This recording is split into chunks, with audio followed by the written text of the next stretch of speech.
Hey, it's Dan. Welcome to Groundhog Day.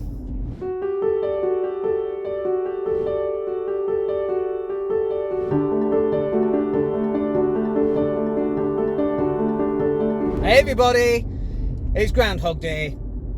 Here again, in Punxsutawney. And Punxsutawney Phil is going to tell us if we're going to relive the same day again and again and again and again. Oh my goodness.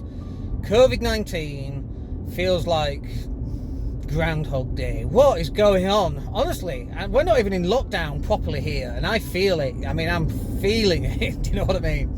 And if I'm feeling it, other people are feeling it.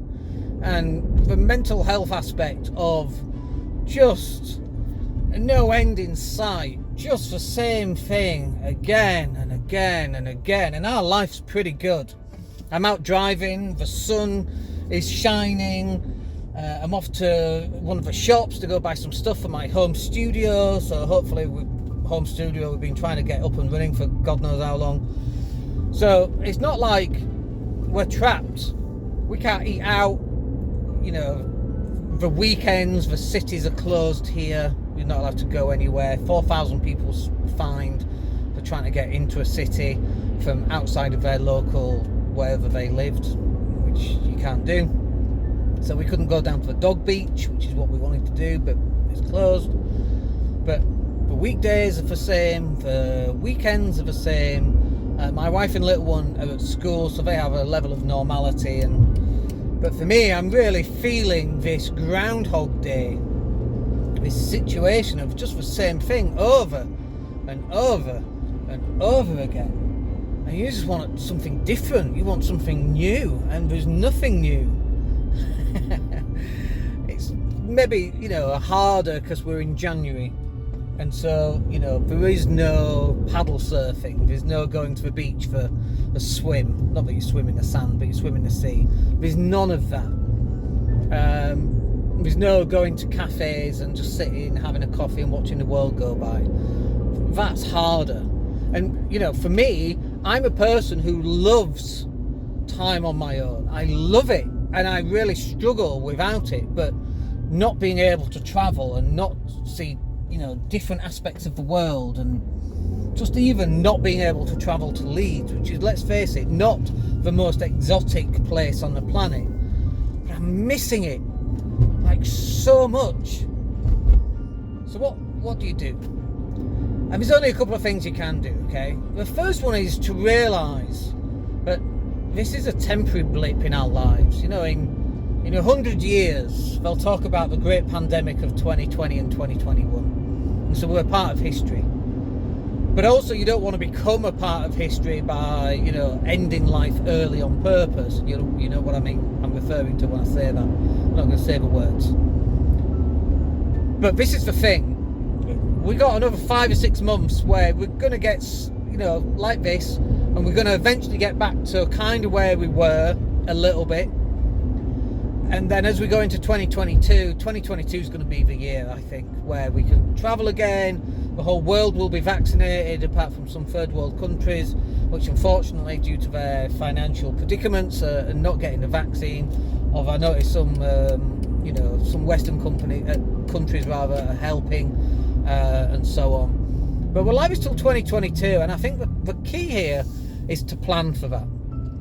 The key here is to accept and acknowledge it's 2022, before this gets right. Because if you think, it's going to be March 2021, and then we go into June or July and there's another lockdown, I think that could send some people over the edge. And, people are already over the edge.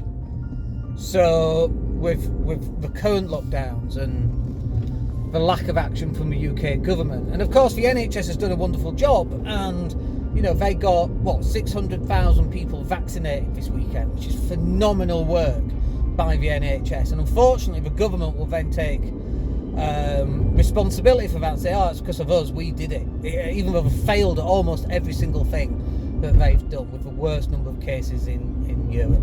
It's just shocking, the lack of action that's been taken. And what makes this even worse is some people saying, Boris has done such a great job. No, nobody could have done better.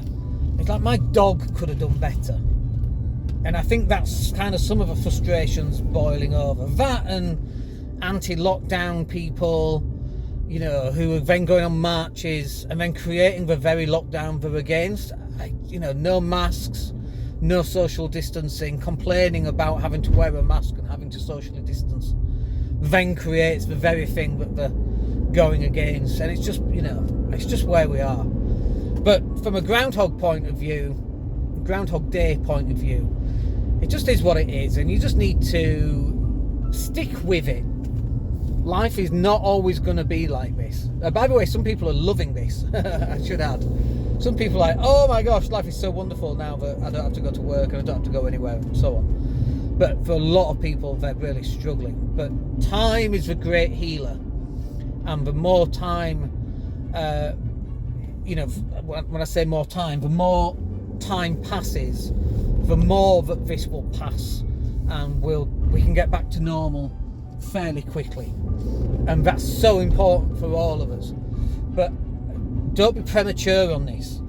Don't believe that this is going to happen in March or April or May or even June or July. I mean, maybe schools will be back in September, like normal, like some level of normality, maybe. And then after that, holiday wise, summer holidays, you're talking 2022, absolute guarantee it. And if not, awesome. If it comes early and we're summer holidaying in July and August and September, wonderful. But I have a sneaky suspicion that that's probably not going to be the case. And this is the bit, if you're going, well, we'll be out of this by March, and then you book a holiday in summer and you have to cancel your holiday, that's going to be pretty depressing. If you go, okay, it's going to be next year, and you book next year's holiday, and then it's all over by March, brilliant. It means you can go on a little jolly in summer or something. But don't kind of bring it too far forwards only to build a disappointment, because that's happened a number of times. And I know that that's affecting a number of people in terms of their mental health and well-being.